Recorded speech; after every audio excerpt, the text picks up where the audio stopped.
ای نبی سروارا ستا صحابه ستوری دی مونږ ته لکه ستوري څرک د هر یو لوري دی مونږ ته لکه ستوري څرک د هر یو لوري دی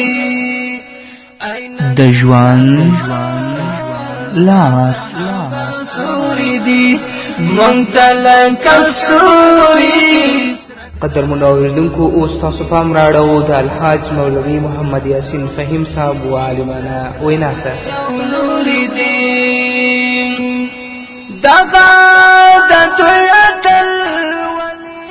د ژوند لار چې ستارې ستارې بتخانې ګورونه ستوري دي مونږ ته لکه ستوري څرک د هر یو لوري دي مونږ ته لکه ستوري څرک د هر یو لوري دي. بسم الله الرحمن الرحيم. الحمد لله رب العالمين حمد الشاكرين.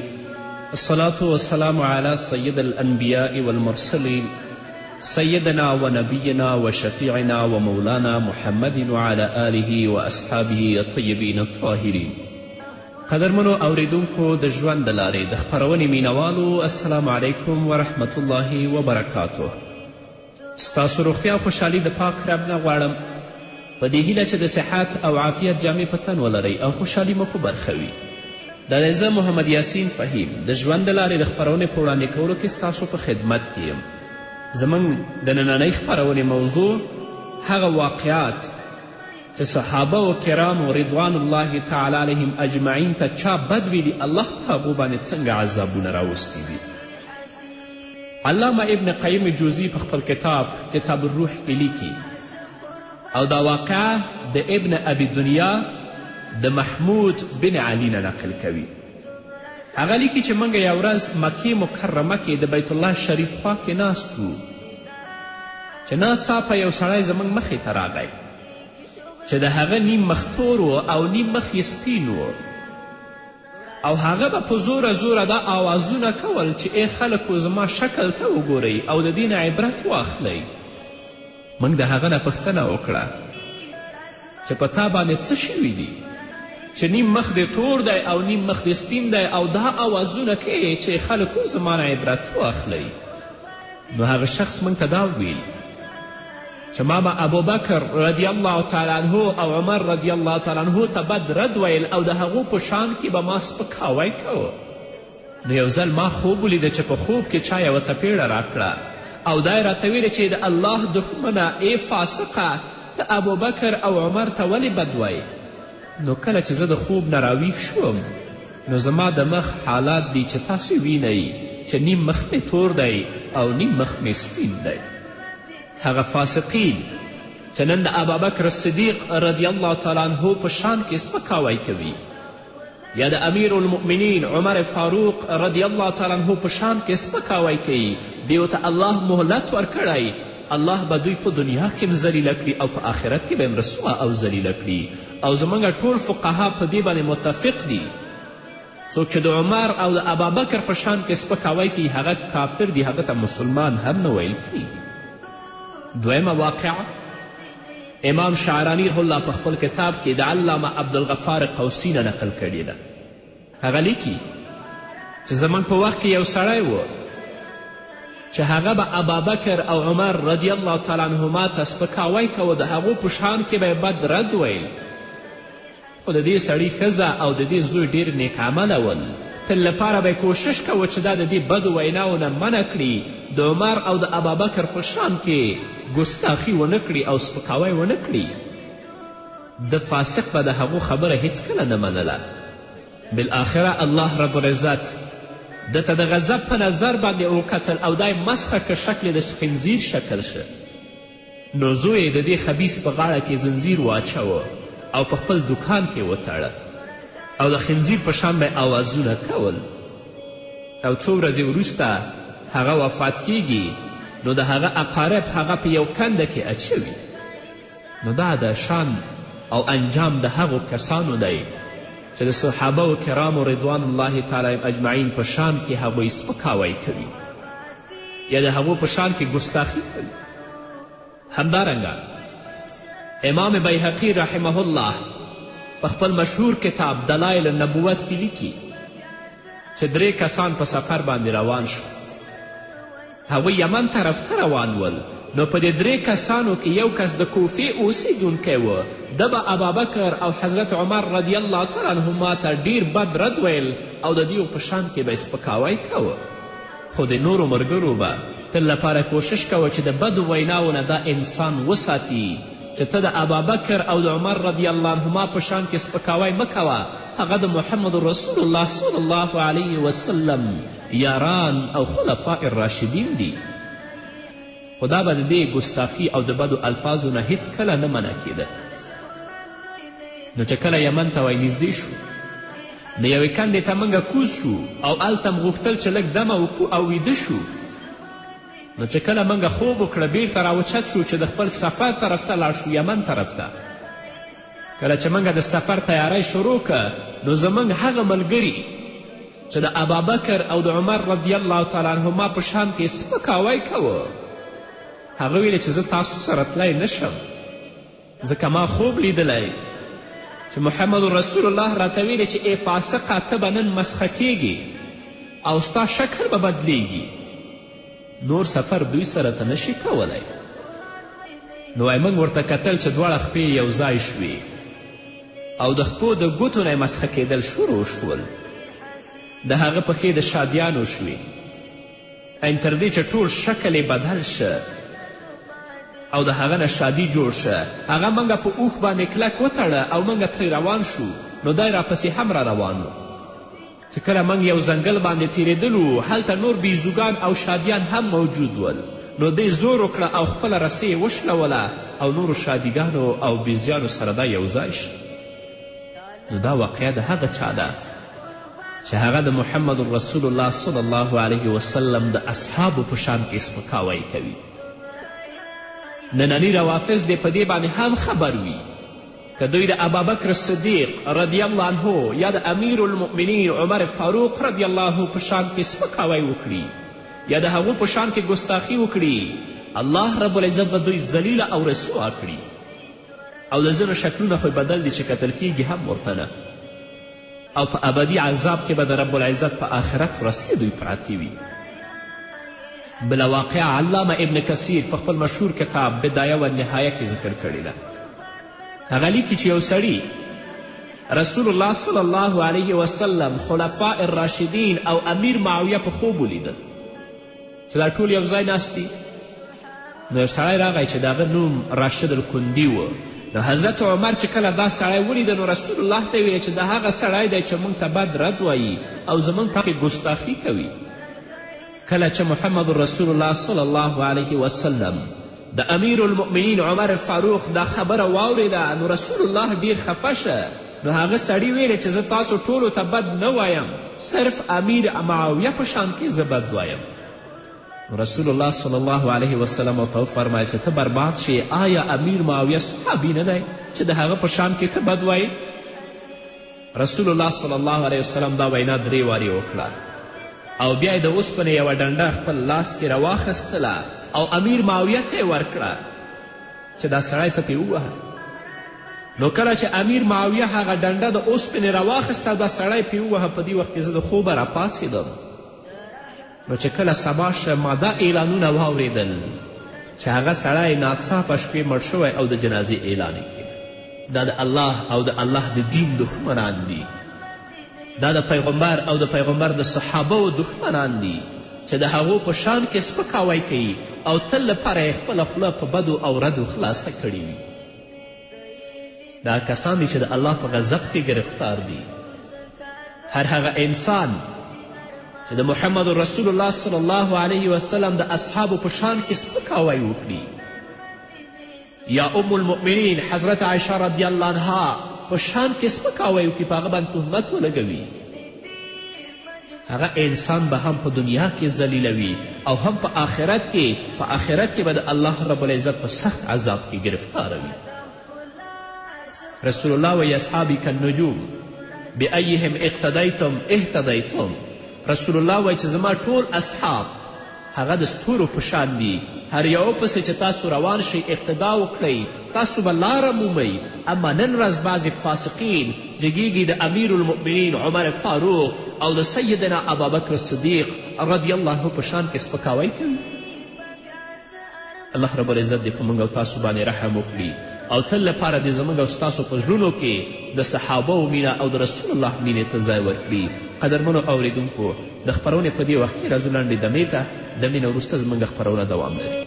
ستا پر مسیر استحکام غواړو، ستا پر مسیر استحکام غواړو، لکه ډاوونو څخه ډکې لارې نورې دي، موږ ته لکه ستوري څرک د هر یو لوري دي، لکه ډاوونو څخه ډکې لارې نورې دي، موږ ته لکه ستوري څرک د هر یو لوري دي.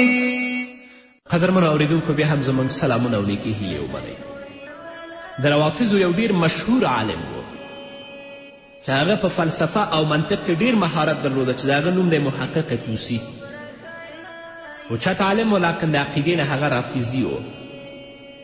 او د روافظو عقیده خو د صحابه و کرامو رضوان الله تعالی علیهم اجمعین په شان کې ډیر ګستاخه عقیده ده، ځکه روافظ د صحابه و کرامو توهین کوي، د هغو په شان کې سپکاوی کوي. او محقق طوسي یو کتاب هم لیکلی چې د هغه کتاب نوم تجرید ایښی، او د خپل کتاب په اواخرو کې د صحابه و کرامو رضوان الله تعالی علیهم اجمعین په شان کې ډیر سپکاوی کړی او خپله ژبه ډیره غلطه استعماله کړې. کله چې د محقق طوسي د مرګ وخت نږدې کیږي نو هغه ډیر سخت مریضیږي او الله رب العزت ډیره سخته مریضي په دې باندې لګوي. داسې مریضي چې د خولې نه به یې ګندګي راوتله، داسې مریض و چې د خولې نه به یې ګندګي راوتله. د ده عیادت او د ده پوښتنې ته هم څوک تللی نه شو، ځکه هغه ګندګي به ډیر سخت بوی کوه. نو یو عالم خبر شي چې په محقق طوسي باندې دا مرض لګېدلی دی، نو هغه عالم د دې عیادت لپاره او د ده پوښتنې لپاره راغی. هغه ته یې پوښتنه وکړه، ای طوسي، آیا تا ته معلومات شته چې دا مرض الله لګولی؟ هغه ویلې چې ما ته معلومات نشته. نو هغه عالم ورته ویلې، دا کومه ګندګي چې نن د ستا د خولې نه وځي، دا هغه ده کومه چې تا په خپل کتاب تجرید په آخر کې د صحابه و کرامو رضوان الله تعالی اجمعین په شان کې هغه ګندګي خوړلې ده. هغه ګندګي اوس تا نه ستا په خولې باندې خارجېږي. په دې کې شک نشته چې د صحابه و کرامو دښمنان او د هغو په شان کې ګستاخانو ته به الله رب العزت هم په دنیا کې عذاب ورکوي او هم په آخرت کې به په سخت عذاب کې گرفتاروي. بله واقعه، علامه ابن حجر مکی په خپل مشهور کتاب زواجر هندي کې لیکلی دي چې د شیخ صالح بیان دی چې زه په مکې مکرمه کې اوسېدلم. نو یو ورځ د عاشورا په ورځ مدینې منورې ته لاړم چې هلته د صحابه و کرامو څه دښمنان راجمع شوي دي. نو زه هغوی ته نږدې شوم او دا مې ویل چې د ابابکر صدیق د محبت په بدله کې ما ته څه راکوئ، ځکه ابابکر صدیق سره زه ډېر محبت لرم. کله چې ما دا خبره وکړه نو یو سړی د خپل مجلس نه راپاڅېده او زه کور ته روان کړم. کله چې کور ته ورسېدلو نو زه کور ته داخل کړم او دروازه یې بنده کړه او هغه نوکران او کسان چې په هغه کور کې ول هغو ټولو ته ویلې چې دا وهئ. زه ډېر سخت ووهلم او په آخر کې زما ژبه هم زخمی کړه د دې لپاره چې تا دا خبره ولې کړې. او وروسته د دې زه د خپل کور نه راویستلم او ما ته دا ویل چا سره چې ته محبت کوي نو هغه نه اوس دا غوښتنه وکړه چې ستا ژبه درته صحیح کړي. شیخ صالح رحمه الله فرمایي چې زه د ژړا په حالت کې د محمد رسول الله صلی الله علیه وسلم روضې ته راغلم او په ژړا کې ویده شوم. خوب کې ویرم چې زما ژبه صحیح شوه. لږ وخت وروسته چې راویښ شوم نو رښتیا زما ژبه صحیح شوې وه. نو په دې باندې زما عقیده نوره هم مضبوطه شوه او ابابکر صدیق رضی الله تعالی عنه سره مینه نوره هم زیاته شوه. نو را روان کال بیا د عاشورا په ورځ دغه مجلس ته یعنې د شیعګانو او د روافظو مجلس ته بیا راغلم. دغه سوال مې بیا وکړ چې ما ته د ابابکر صدیق رضی الله تعالی عنه په محبت کې څه راکوي، ځکه زه ابابکر صدیق سره ډیره مینه او ډیر محبت لرم. نو د دې مجلس نه یو ځوان ودرېده او زما ګیره یې ونیوله، زما یې ډېر زیات عزت وکړه او بیا یې زه روان کړم خپل کور ته یې بوتلم. نو چې کله یې کور ته بوتلم هلته په خپل کور کې دا په ژړا شو او د دې په کور کې ما ولیدل چې هلته یو خنزیر هم تړل شوی دی.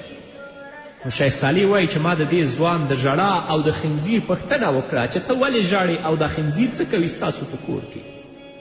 نو هغه ځوان راته ویلې چې ته به چاته حال نه وایې، زه به ټوله واقعه تاته بیان کړم. واقعه دا ده چې مخکې کال د عاشورا په ورځ یو سوال کوونکی راغلی و، ستا په شانې سوال کړی و. نو زما پلار کور ته راوسته او هغه یې د وهلو ډبهولو نه وروسته د هغه ژبه یې زخمي کړه. نو چې کله شپې موږ څملاستلو نو د شپې په وخت کې موږ یو وحشتناک آواز واورېده. نو چې کله د ویرې نه موږ پاڅېدو وملیدل چې زموږ پلار نه خنزیر جوړ شوی دی. دا موږ په کور کې بند که او چا به چې پوښتنه کوله نو موږ به دا ویلې چې هغه وفات شوی دی. شیخ صالح وایي چې ما هغه ځوان ته ویلې چې هغه مخکې کال اعلان کوونکی زه وم، اوس بیا راغلم د صدیق په محبت کې الله رب العزت زما ژبه جوړه کړه او د صدیق سره په حسد کې ستا پلار نه خنزیر جوړ کړه. دا واقعا هغه څوک چې د صحابه کرام رضوان الله تعالی المجمعین په شان کې سپکاوی کوي یا هغو ته بد رد وی، الله به یې ذلیله کوي، الله به یې نه پرېږدي.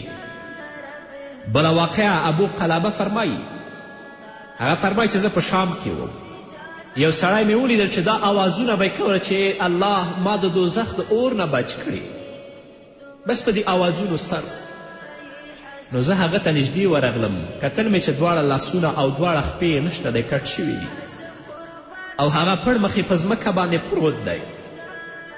ما ترې پوښتنه وکړه چې دا لاسونه او پښې دې ولې کټ شوي دي، لاسونه او پښې دې ولې نشته؟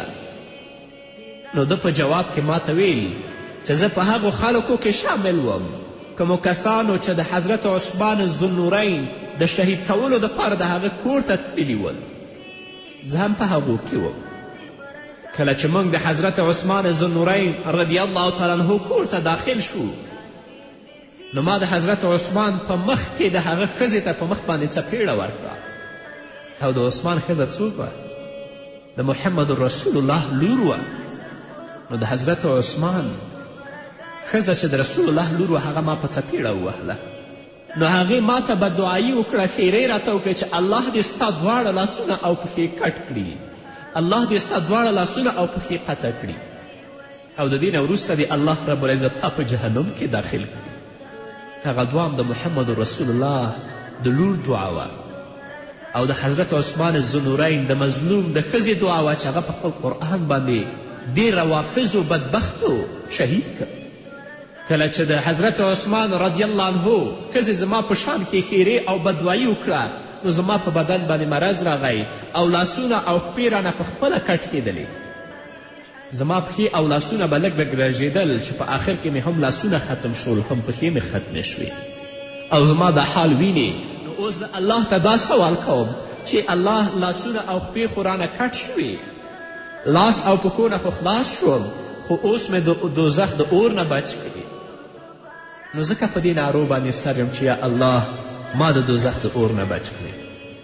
ابو قلابه رضی الله عنه فرمایي چې ما دا خبره واورېده نو ما ورته ویل چې په تا د الله لعنت دی چې تا د حضرت عثمان ښځه په څپېړه وهله. دا خو د دنیوي عذاب دی چې الله رب العزت په دې دنیا کې ذلیله کړي، تا د هغو په شان کې سپکاوی وکړه، د حضرت عثمان قتل لپاره خوځېدلی وي او بیا دې هم په دې باندې بسنه ونه کړه د حضرت عثمان ښځه دې په څپېړه ووهله. دا ذلت خو ستا په دنیا کې دی، خو د آخرت په ورځ کې به د الله رب العزت جهنم ته ننباسي، هلته به د الله په عذاب کې ګرفتاری. دغه روافظ ول، دغه بدبخته تشه وویل چې لاړل عثمان ذوالنورین په ظلم سره چې د قرآن د لوستلو په وخت کې په شهادت ورسوه. نن ورځ هم داسې ظالمان او بدبخته شته چې د صحابه کرامو په شان کې سپکاوی کوي. الله به په دې دنیا کې هم ذلیله کړي او په آخرت کې به د دې ځای جهنم وي. هر هغه څوک چې د رسول الله صلی الله علیه وسلم په شان کې یا د هغو صحابو په شان کې سپکاوی کوي، په ځانګړې توګه د عمر او د صدیق په شان کې هغه ته موږ مسلمان نشو ویلی. هغه فاسق دی، هغه کافر دی، هم په دنیا کې ذلیله او هم په آخرت کې. الله دې زموږ په زړونو کې د صحابه و کرامو محبت او درناوي ته ځای ورکړي او تل لپاره دې موږ ته توفیق راکړي هغه کسان چې د دې شان کې سپکاوی کوي چې د هغو غاښونه او د هغو خولې ورماتې کړو. په دې هیله قدرمنو اورېدونکو دا به زموږ نننۍ خپرونه چې ستاسو درانه حضور ته وړاندې کړه. تر بلې خپرونې پورې چې زه بیا هم ستاسو درانه حضور ته راځم، تاسو ټول په پاک رب سپارم. پاتې ژوند او پاتې ورځم نیکمرغه الله مو مل شه. ای نبی سرور ستا صحابه ستوري دي، مونږ ته لکه ستوري څرک د هر یو لوري دي، مونږ ته لکه ستوري څرک د هر یو لوري دي. چا چې د کرکه نه دوی کاڼې، چا چې د کرکه نه دوی کاڼې، هغه په دواړو جهانو باندې مختوري دي، مونږ ته لکه ستوري څرک د هر یو لوري دي، هغه په دواړو جهانو باندې مختوري دي، مونږ ته لکه ستوري څرک د هر یو لوري دي، مونږ ته لکه ستوري څرک د هر یو لوري دي. ای نبی سرور ستا صحابه ستوري دي، مونږ ته لکه ستوري څرک د هر یو لوري دي، مونږ ته لکه ستوري څرک د هر یو لوري دي.